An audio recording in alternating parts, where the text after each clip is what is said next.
Hola mis estimados amigos, bueno, tal como se los prometí, eh, la segunda presentación con audio.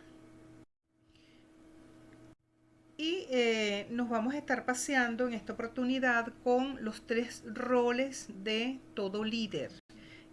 Recordemos que les compartía que todo líder tiene tres roles: el rol estratega, un rol organizador y un rol de líder coach. En el rol estratega, lo que se requiere o demanda es que ese líder de alguna manera siempre tenga como ese pensamiento sistémico y esa mirada estratégica. ¿Y de dónde deviene esa mirada estratégica? Del análisis de todas las demandas contextuales que, una vez analizadas a la luz de la organización que corresponda, pues va a tener la posibilidad de diseñar estrategias, líneas de acción para poder atender esas demandas, bien sea como lo hablábamos en vivo, más bien, por ejemplo, si observamos un hecho que se puede constituir a la luz simple se puede constituir en un problema grave, pues a lo mejor nosotros lo convertimos en una posibilidad. El ejemplo que asumíamos es la pandemia. Con la pandemia, que es un hecho que en estricto rigor es un hecho negativo, pero muchas organizaciones lo han convertido en posibilidad para atender nuevos espacios de mercado, etcétera, etcétera. Un ejemplo de eso sencillo es las estrategias delivery que ya venían ejecutándose, pero que lo que ocurrió en este momento es que de alguna manera pues se expandieron y ya se generalizaron y se hicieron parte de la cotidianidad. Entonces, independientemente de que exista pandemia o no exista pandemia, esa actividad que se probó, se validó, se vio los beneficios, bueno, seguramente que va a seguir explotándose y va a recobrar forma. Ya inclusive se sabe que están organizándose algunos mecanismos legales que de alguna manera permitan proteger quienes se dedican pues a esta actividad. Entonces, en el rol estratega, lo que se le pide a la persona que ejerce un rol de liderazgo es que esté atento a todas esas circunstancias contextuales que de alguna forma impactan, para bien o para mal, la organización en su interior. En el rol organizador, entonces es más de ejecución, es más la mirada de cómo logro obtener recursos para poder hacer lo que se supone que tiene que hacer. Y en este sentido, lo que se pretende es que se garantice que esa estrategia que se definió, esas líneas estratégicas que se definieron, se puedan llevar a la práctica a través de los mecanismos habilitados para que eso ocurra. Y por último, el rol de líder, que tiene que ver entonces ya con más cercanía, con la disposición humana a poder obtener lo mejor de las personas, poder desarrollar compromiso, poder fortalecer la confianza para que la gente esté en la disponibilidad de dar lo mejor de sí. Allí se combinan dos elementos, que es la racionalidad, lo que la gente sabe hacer, con la emocionalidad, que es lo que la gente quiere hacer. Entonces el líder coach está llamado a partir de ciertas estrategias, pues poder posibilitar que la persona dé lo mejor de sí. En este sentido, entonces veíamos cómo hay dos modelos que son los que queremos compartir con ustedes. Por un lado está el modelo de liderazgo transformacional, que como su nombre lo indica, se trata de transformar realidades, es decir, es pasar de un momento actual, momento A un momento B, que es el momento deseado, es decir, es lo que estoy viviendo hoy versus lo que quiero vivir. Y para eso lo que este modelo recomienda es que se deben hacer tres cosas importantísimas. Por un lado, armar el equipo; por el otro lado, conducir el equipo; y por el otro lado, celebrar los logros. Y yo les comentaba que cuando este modelo comienza a delinearse, es el resultado, producto de muchas fuentes de consulta, muchísimos ejecutivos de muchísimos países del mundo. Y cuando se le preguntaba a las personas, piensa en esa persona que fue el mejor líder que has tenido en tu vida, ¿qué caracterizó a esa persona? la mayor frecuencia de lo que la gente dijo es credibilidad, es decir, la cualidad que acompañaba a esa persona era credibilidad. Y cuando entonces se comienza a explorar, ajá, ¿qué significa para ti credibilidad? ¿Qué significa para ti una persona creíble? Hubo una mayor frecuencia de respuestas en 4 características que son las siguientes. Por un lado, entusiasmo. A las personas les llama mucho la atención una persona que sea entusiasta, que inspire, que haga que te enamores de un contenido, de un proyecto, que sea una persona inspiracional, que con posibilidad. La segunda característica era con orientación a futuro, una persona que esté siempre pensando en lo que está por hacer, cómo es que vamos a construir ese espacio que no hemos habitado aún, que no ha transcurrido aún. No le gusta a las personas cuya característica predominante es mirar al pasado, qué ocurrió. Fíjense que el pasado solo nos es útil para aprender. Del pasado, qué bueno que traigamos lo que se constituye en aprendizaje, pero no lo que pudo haber sido que no fue, qué lástima, pobrecita yo, porque eso no ayuda ni contribuye en nada.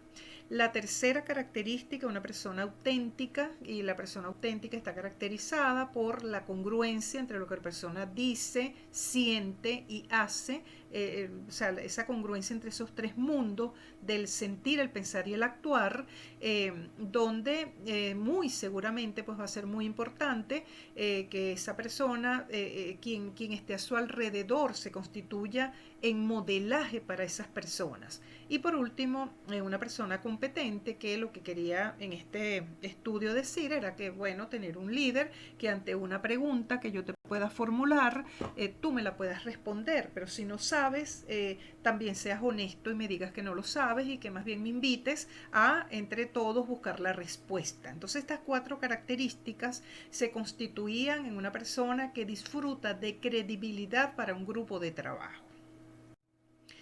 Paseándonos con un poquito más de detalle, entonces va a ver cómo hacemos para mirar el hoy. Yo les decía que bueno, hay 2 herramientas entre muchas otras. Una de ellas, como es el análisis DOFA o FODA, que sigue teniendo mucha vigencia, inclusive en los actuales momentos, que nos permite, por un lado, analizar las circunstancias que están rodeando el contexto, entorno de mi organización. Y por el otro lado, la mirada interna, que tiene que ver entonces con esas características que se constituyen en fortalezas o en áreas de oportunidad, y que, fíjense, organización, en relación a las oportunidades y las amenazas, no es mucho lo que puedo hacer. Si yo quisiera cambiar esos hechos, no es mucho lo que puedo hacer.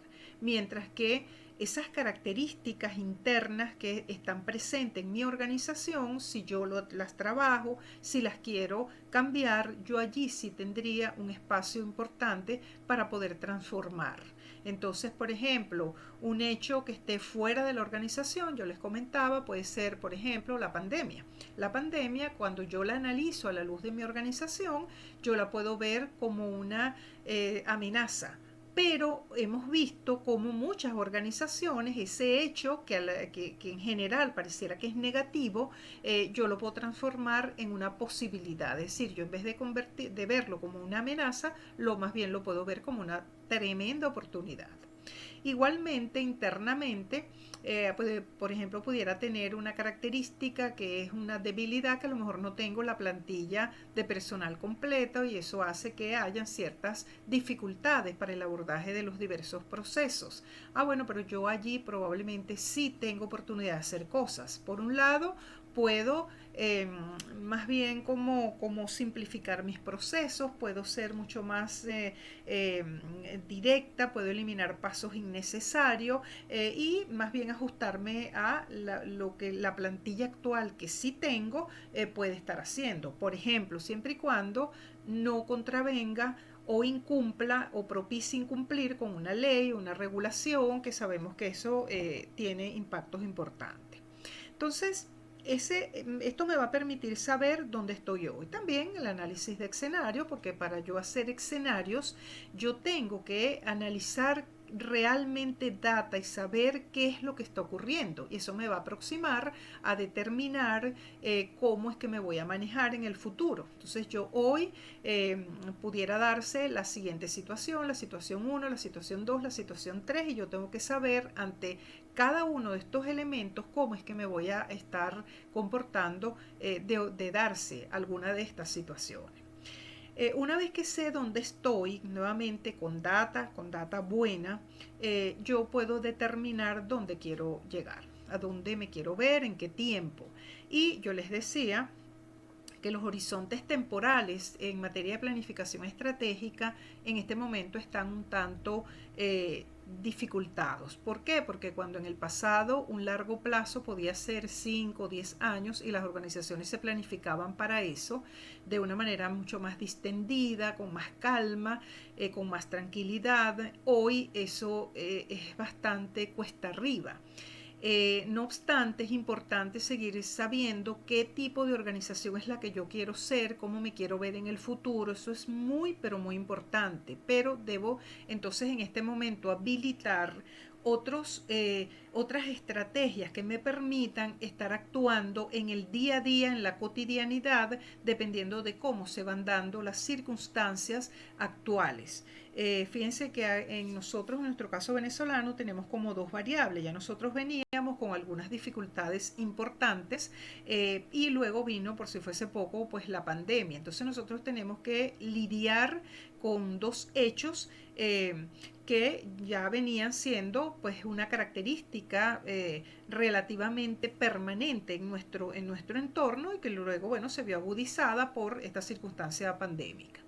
Sin embargo, es muy importante seguir planificando, aunque tengamos la apertura para que tengo mi planificación, pero de darse una variable interviniente, generar, de producirse el impacto de una variable interviniente, yo tengo que tener la suficiente flexibilidad para poder inmediatamente generar pues los mecanismos que tenga que generar a los efectos de propiciar, seguir y continuar.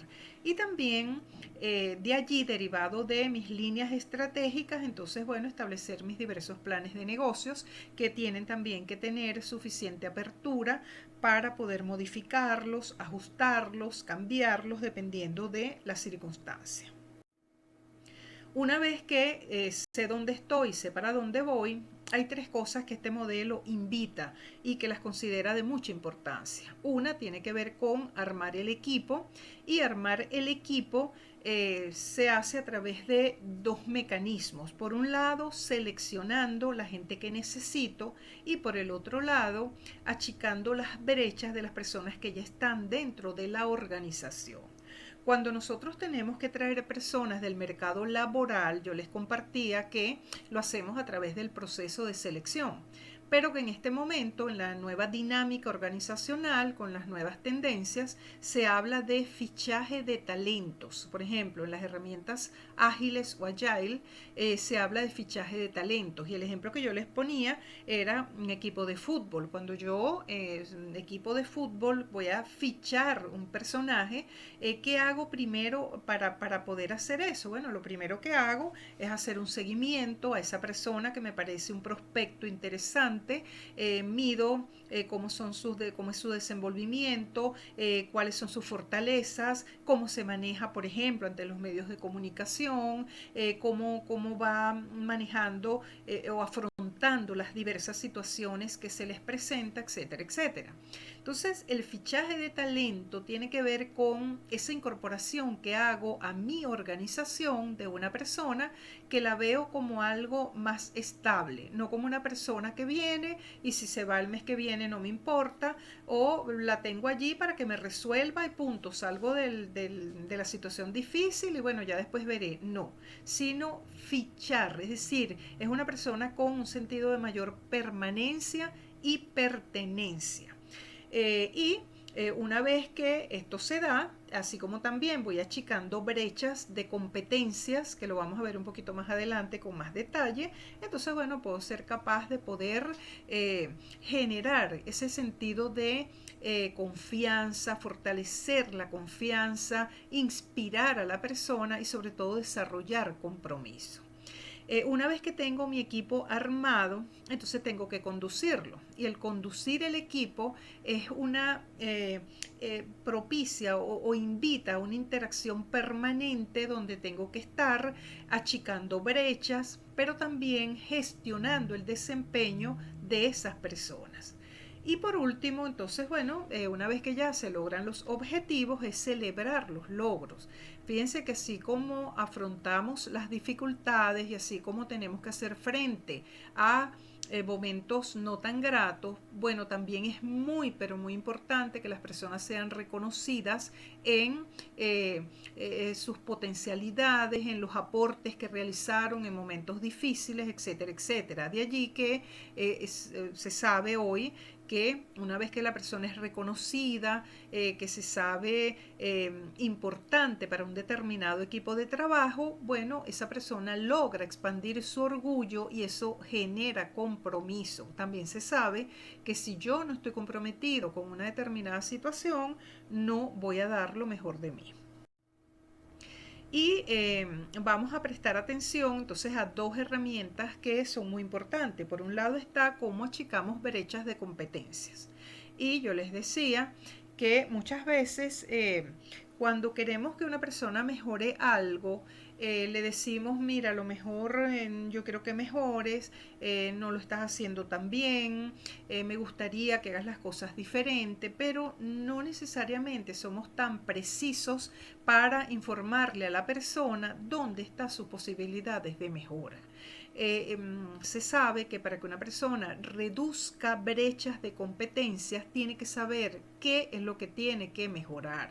Y la secuencia para hacerlo es la siguiente. Lo primero que yo debo hacer como líder es hacer que tú reconozcas dónde está tu área de oportunidad. ¿Y cómo lo vas a hacer? A través de ejemplos, de evidencias, haciendo referencia al hecho en concreto y no generalizando. Por ejemplo, yo no debería decirte es que nunca haces las cosas bien, es que siempre te equivocas en lo mismo. No, yo debería decirte, Luisa, el jueves en la tarde ocurrió tal cosa y eso que pasó, que fue 1, 2 y 3, generó tal y cual consecuencia. ¿Qué vas a hacer para corregir esto? Entonces, ¿dónde te puedo apoyar? ¿Tienes dificultades? ¿Qué puedo hacer? Vamos a planificar, etcétera, etcétera. Pero fíjense que lo primero que yo estoy haciendo es mostrarle a la persona la evidencia. Una vez que la persona comprende, ojo, y el nivel de comprensión es un nivel de mayor complejidad que el conocer.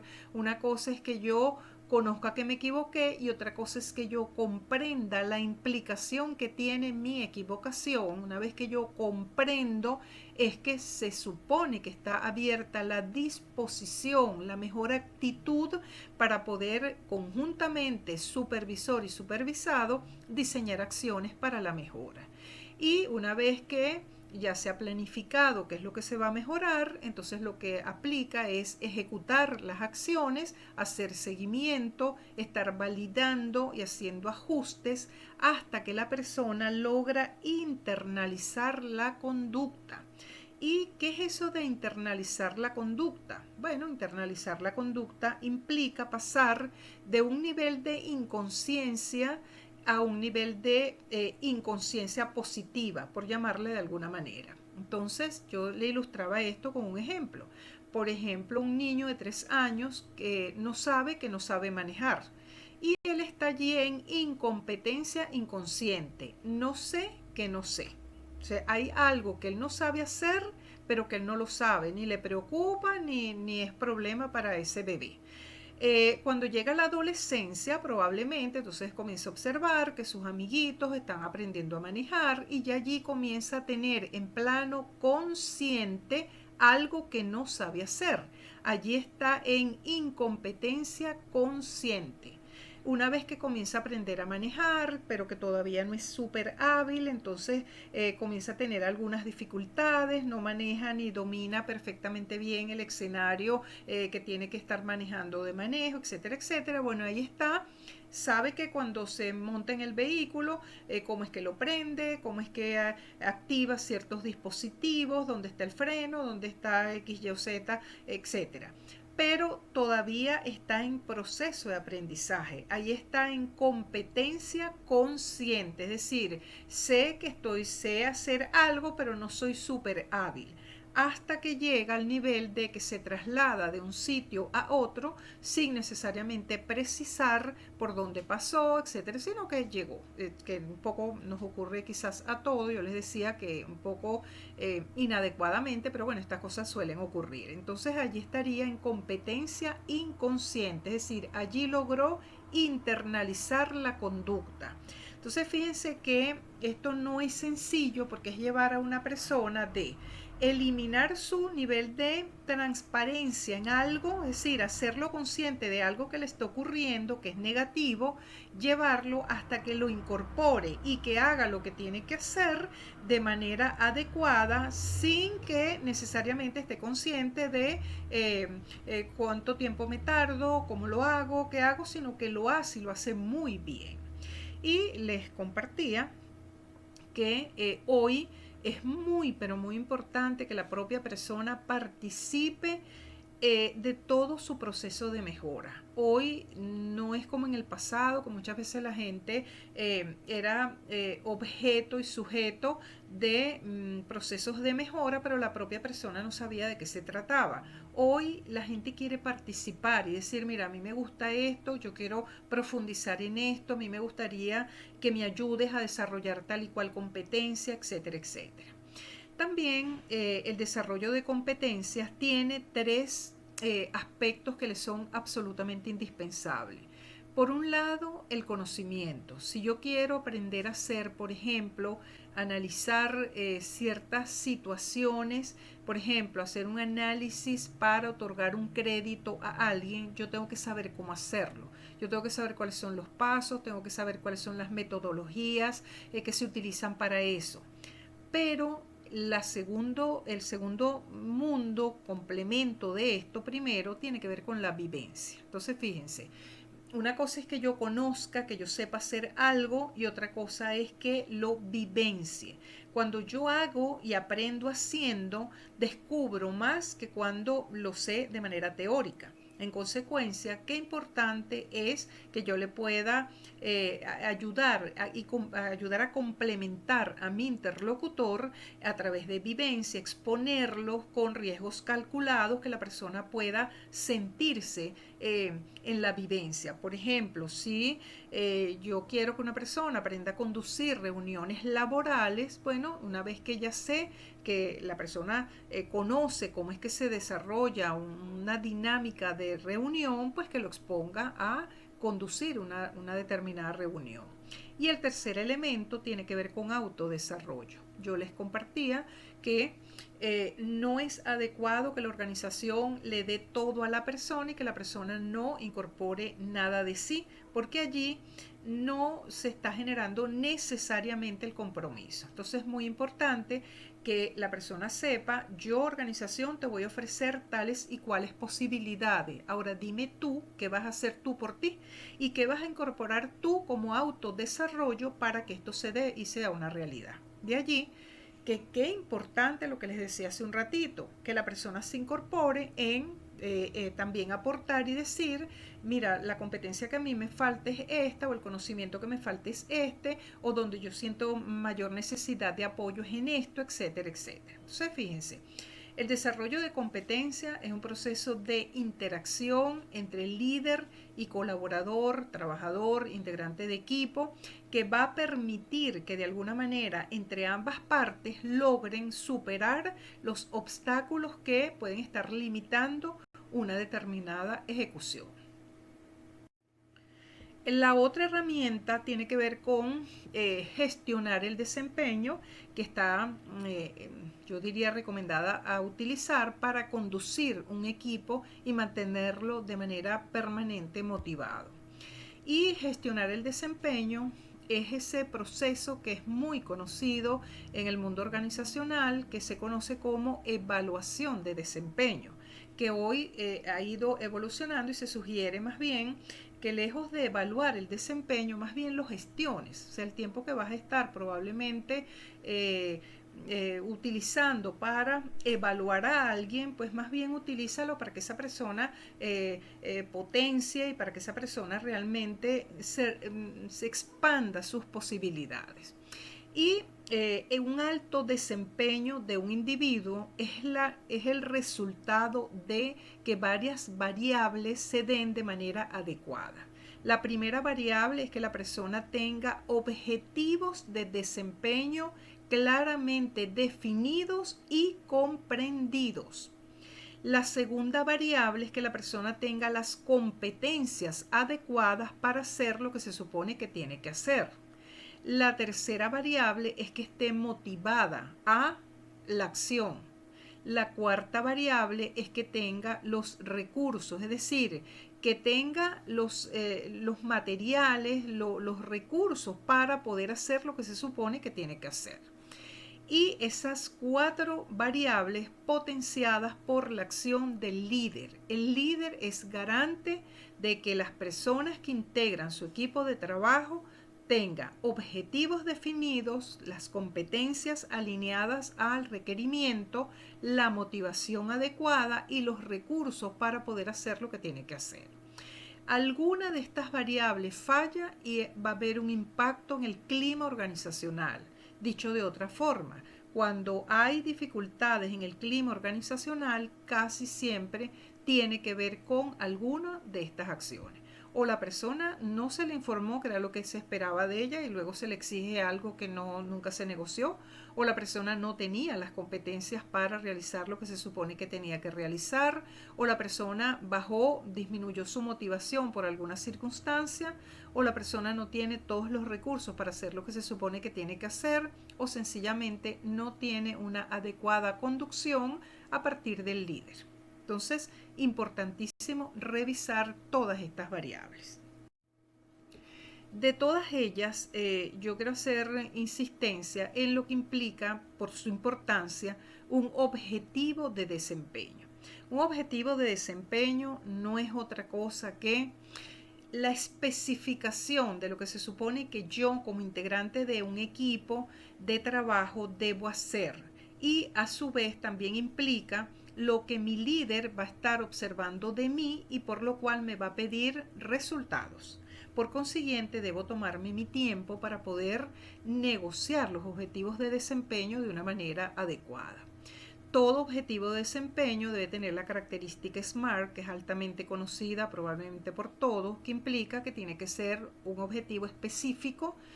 Yo debo precisar la acción que la persona debe ejecutar.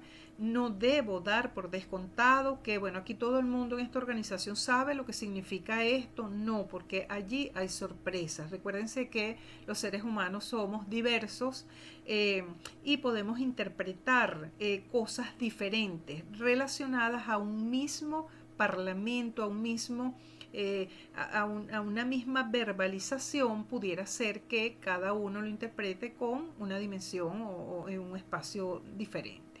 Luego tiene que ser medible, por consiguiente es importante que el líder siempre se garantice que existan mecanismos de verificación para que la propia persona sepa si voy bien, si no voy bien, dónde resultó, dónde no resultó, si yo quiero hacer un corte al mes siguiente después de haberme fijado el objetivo, yo lo pueda hacer y pueda comprobar si voy bien, si no voy bien, para poder pedir ayuda, para poder pedir apoyo. Tienen que ser acordados.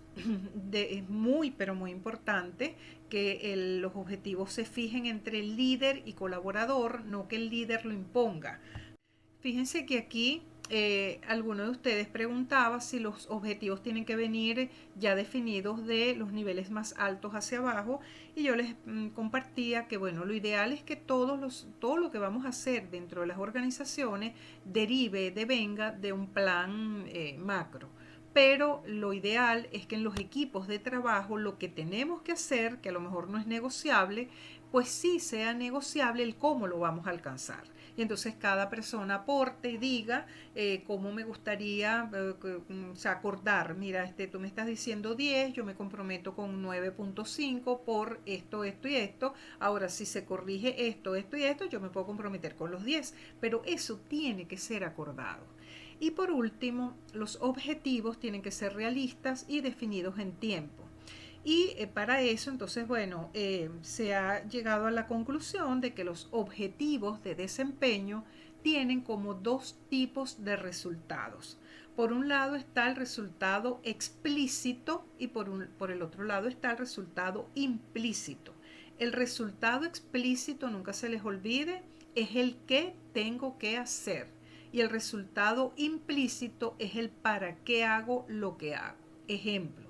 El ejemplo que yo les ponía es, vamos a pensar que tu objetivo para este periodo es reducir el número de quejas en un 8% respecto al periodo anterior.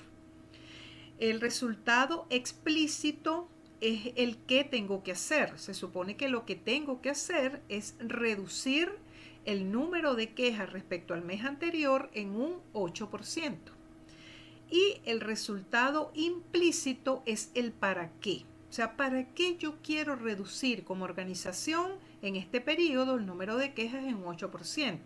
Bueno, ahí pudiera ser que a lo mejor lo vincule a un factor crítico de éxito o a un objetivo súper estratégico que, por ejemplo, tenga que ver con mejorar la satisfacción de mi cliente, pero también pudiera ser que tenga que ver con yo quiero llegar a más mercados o a mercados diferentes y me importa mucho la opinión de mis clientes actuales. Entonces fíjense que ese es un objetivo estratégico que de alguna manera lo voy a estar alcanzando en la medida que de manera puntual cada persona va a estar contribuyendo de las que están atendiendo a lo mejor directamente a cliente la posibilidad de que los clientes no tengan tantas quejas. La pregunta que yo les hacía era, si yo lejos de reducir el 8% respecto al mes anterior, reduzco 20%, yo les preguntaba, ¿eso será valor agregado? Y les quiero decir que no necesariamente. A ver, fíjense, si yo reduzco el número de quejas, inclusive lo puedo reducir al 100%, el número de quejas, pero no eliminé, erradiqué la fuente de insatisfacción, la fuente que genera o propicia la queja, yo no estoy agregando valor. Ahí, si yo sé que el resultado implícito es que yo necesito que mis clientes tengan una imagen muy adecuada de mi servicio, de mi producto, yo puedo agregar valor, yo puedo saber cómo puedo agregar valor. Ahora bien, yo también les preguntaba, si una persona, lejos de reducir el 8% de quejas respecto al periodo anterior, redujo 20%, ¿estará haciéndolo muy bien? Sí, lo está haciendo excelente, realmente, pero no está agregando valor. Y señores, los equipos de trabajo, sobre todo en momentos como este, donde los recursos escasean, sobre todo el recurso financiero, es importante que se concentre en agregación de valor, más que hacerlo muy bien. Hacerlo muy bien está bien, pero el estado ideal es agregar valor. Entonces, un objetivo de desempeño, nuevamente, lo importante es que el líder le haga saber a su interlocutor qué es lo que yo espero de ti en este periodo y fíjate, espero esto de ti por esto, por esto y por esto. Y la manera como yo necesito que me ayudes a agregar valor es 1, 2 y 3. Y allí muy probablemente vamos a estar en una alineación muy adecuada para que todo el mundo sepa dónde va a concentrar sus mejores esfuerzos y dónde va realmente a invertir la mayor cantidad de su energía.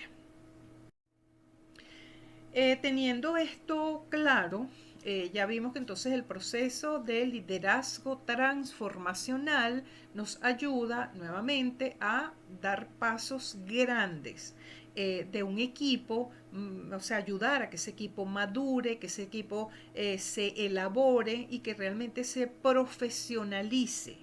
Pero hay un día a día. Y para el día a día, entonces quiero compartir con ustedes el modelo de liderazgo situacional.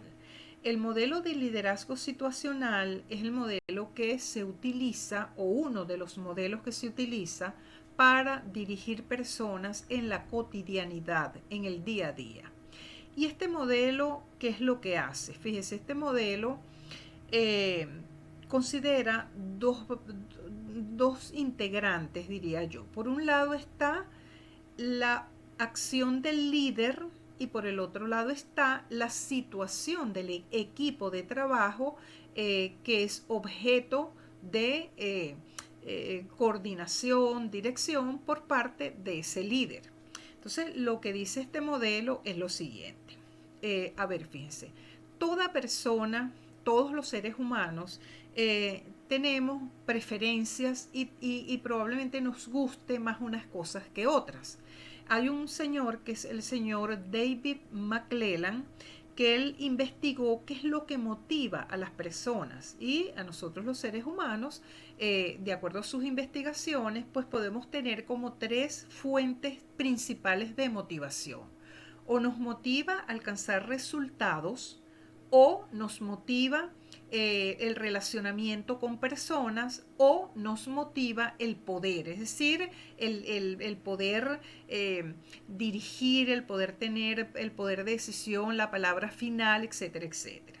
En sus investigaciones, David McClelland asegura que, bueno, todos tenemos un poquito de cada una de estas orientaciones, pero es cierto que tenemos algunas predominancias, es decir, hay personas que son mucho más orientadas a la afiliación, a relacionarse, a más darle importancia a la parte afectiva, mientras que hay personas que son mucho más orientadas a poder, le importa mucho el cargo que ocupa, la oficina que tiene, con quién se relaciona, etcétera, etcétera, mientras que hay personas que más le preocupa es tener resultados, lograr cosas.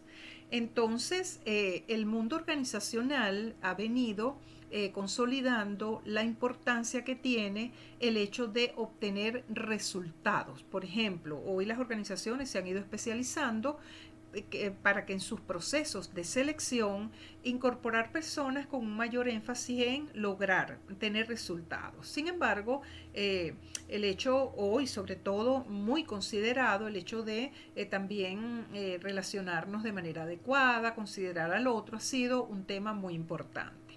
En cuanto a la orientación a poder, en las investigaciones, David McClelland distingue dos tipos de orientación a poder. Una que él la llama poder institucional, que es un tipo de manejo de poder adecuado. Por ejemplo, una persona es líder y tiene la potestad de parar, por ejemplo, una acción inadecuada porque el poder que le confiere él, la posición que está ocupando en un momento determinado, así lo determina. Pero hay otra orientación a poder que es muy negativa, que más bien se considera una patología y que es lo que él llamó orientación a poder personalizado.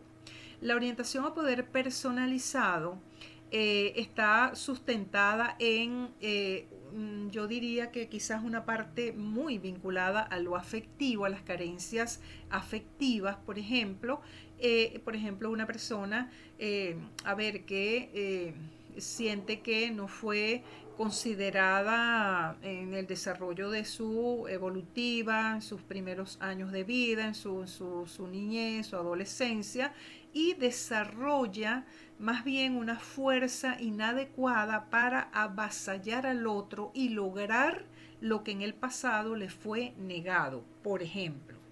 También una persona orientada a poder personalizado es una persona narcisista, yoísta, egocéntrica, patológicamente, que le importa estar por encima de todo el mundo. Bueno, esta orientación es absolutamente negativa. No obstante, en este modelo de liderazgo, esa orientación a poder no fue considerada, sino que se cruzaron las otras dos orientaciones, lo que es la orientación a la relación o afiliación y lo que es la orientación a resultado, logro o la tarea.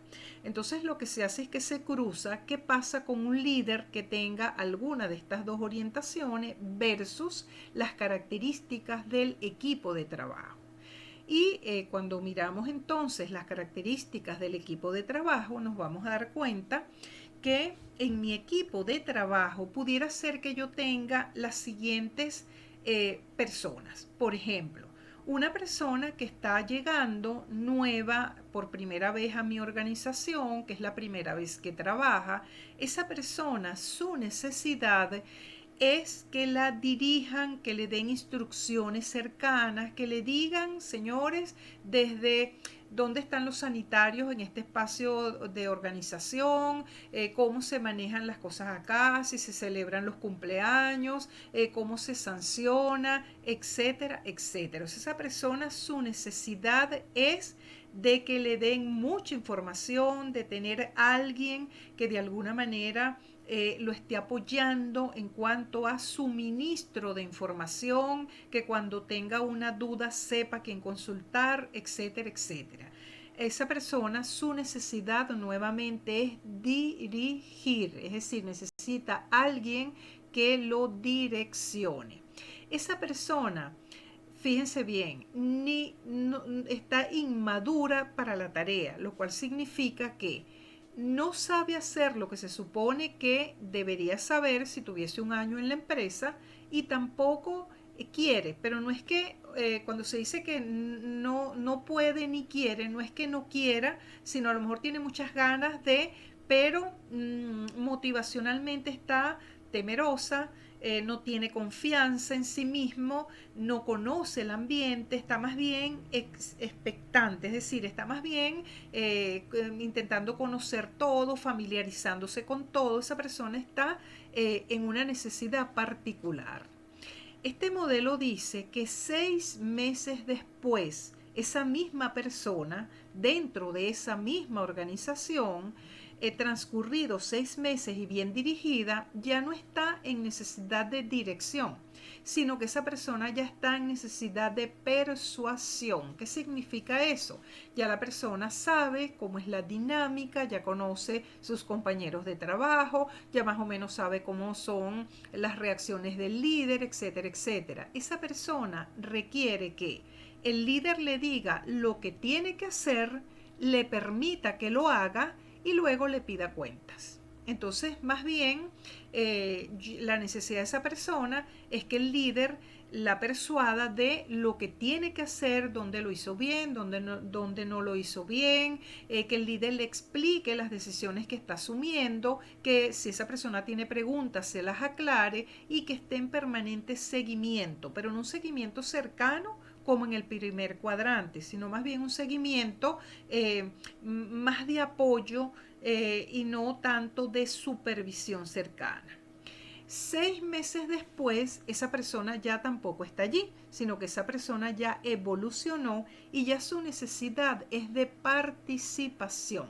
Entonces, fíjense bien, ya en este tercer cuadrante, ya la persona no quiere que el líder le diga cómo es que tiene que hacer las cosas. Por ejemplo, mira, tú viste cómo yo lo hago. Bueno, eso hay que hacerlo así como yo lo hago. No, ya esta persona aquí, inclusive, ya más bien quiere que se le pregunte, mira, ¿qué te parece tal cosa? Que participe en la toma de decisiones. Y esa persona está madura tanto intelectual como emocionalmente. Ya está segura, ya sabe quién es quién, ya sabe cómo reaccionar, ya sabe qué propuestas puede hacer, en qué momentos, etcétera, etcétera. Y 6 meses después tampoco va a estar allí, sino que ya va a estar en delegación. Cuando llega este cuarto cuadrante, esta persona ya está compitiendo con el líder de la unidad. Es decir, esta persona en este cuarto nivel ya está madura tanto intelectual como emocionalmente. Ya esta persona lo que quiere es que el líder le diga, mira, tenemos tal y cual desafío, ¿qué se te ocurre y cómo podemos hacer? Elabórame una propuesta y la discutimos mañana en la tarde, por ejemplo. Esta persona ya sabe inclusive qué propuestas hacer, qué decisiones tomar en un momento determinado, sabe cómo hacerlo. Entonces fíjense el dilema en el cual pudiéramos vernos. Resulta que yo líder observo, sí, ciertas diferencias en mi equipo de trabajo, pero no tengo conciencia de esta dinámica. Y entonces yo no hago diferencias en relación al trato con esos interlocutores. Entonces fíjense, vamos a pensar que yo líder soy alto orientado a la tarea, es decir, soy altamente orientado a resultado. Cuando la persona es altísimamente orientada a resultado, está muy bien, pero pudiera caer en la tentación de pensar que las cosas se hacen, quien las hace bien soy yo, que yo soy la persona que sé hacer muy bien todo lo que hay que hacer.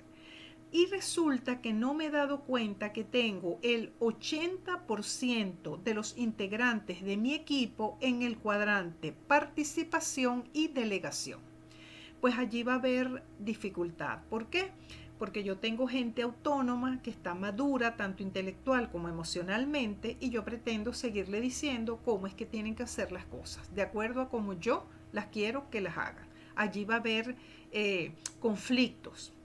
Vamos a pensar por el otro lado que yo soy altamente orientado a afiliación, soy muy relacionista, no me interesan mucho los resultados, yo creo en la gente y creo que todo el mundo lo va a hacer muy bien, yo lo que quiero es que nos llevemos bien y que oye, seamos todos amigos, pero resulta que tengo un alto porcentaje de las personas integrantes de mi equipo en los cuadrantes de dirección y persuasión. Es decir, es gente que le importa mucho la cercanía, pero desde el punto de vista de instrucciones, de dirección, de decirme qué es lo que hay que hacer, cómo hay que hacerlo, que me oriente. Pero resulta que como yo soy afiliativa, eso a mí me fastidia. Yo lo que quiero es tomar café con la gente, yo lo que quiero es saludar, hablar de cosas chéveres, yo no sé, eso me fastidia, estar orientando a la gente. Además, se supone que todo el mundo cuando viene aquí tiene que saber lo que tiene que hacer. Pues señores, si eso se diera, pues voy a tener dificultades con esas personas.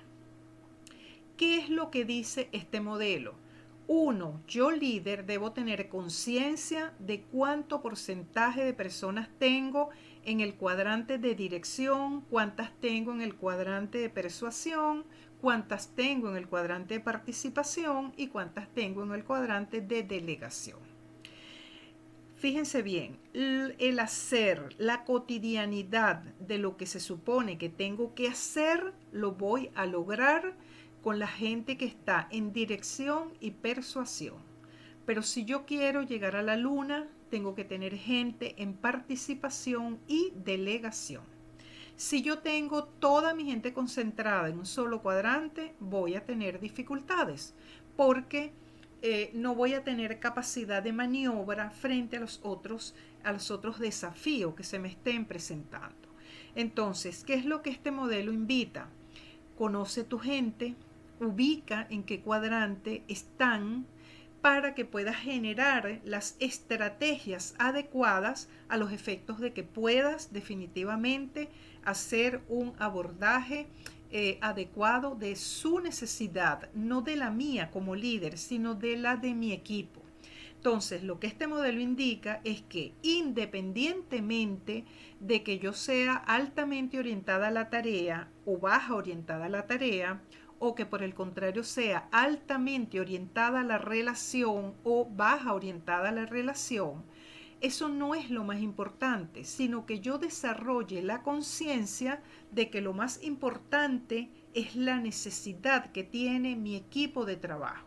Entonces debo al que está en dirección darle lo que necesita, al que está en persuasión darle lo que necesita, al que está en participación darle lo que necesita y al que está en delegación darle lo que necesita. De lo contrario, créanme que voy a tener dificultades de interrelación y eso afecta los resultados. Entonces, vamos a, para cerrar, yo los invito a hacer dos ejercicios. Por un lado, está este ejercicio de liderazgo situacional. Quienes tienen personas a cargo, ubiquen más o menos, de acuerdo a lo que ustedes puedan estar percibiendo, qué porcentaje de personas del equipo observan ustedes en el cuadrante 1, en el cuadrante 2, en el cuadrante 3 y en el cuadrante 4. Y yo los invito a que hagan estas reflexiones de cuáles evidencias dispongo para clarificar los resultados del equipo en la categoría que lo seleccioné. Si yo tengo, mi equipo está constituido por 5 personas y veo 2 en el cuadrante 1, 1 en el 3, 1 en el 2, perdón, 1 en el 3 y 1 en el 4, ¿por qué los veo allí? ¿Cómo es mi relación con cada colaborador? Yo estoy consciente que es la correcta. Realmente le estoy dando a cada persona el abordaje que requiere de acuerdo a su madurez, tanto intelectual como emocional. Si ustedes piensan en ese análisis, a ver, ¿qué mejorarían ustedes para propiciar el desarrollo de esas personas? ¿Qué dejarían tal como está? ¿Qué les falta a ustedes por aprender en relación a la aplicación de este modelo y qué se proponen mejorar? Entonces me encantaría que ustedes hagan una reflexión y ver qué encuentran allí, ver qué posibilidades se puede abrir para ustedes. Y por el otro lado, también los invito a hacer los diversos perfilgrama, tanto del rol estratégico como del rol organizador y del rol de líder coach, a los efectos de ver qué encuentran, con qué se identifican allí, qué espacios de oportunidad tienen. Y luego en el próximo encuentro, inicialmente pues nos vamos a tomar unos minutitos para compartir esto. Así que me encantó compartir con ustedes, disculpándome nuevamente por las dificultades, pero esto no nos va a parar para poder alcanzar nuestro objetivo. Y bueno, sigo a la orden para las diversas inquietudes pues, que ustedes tengan.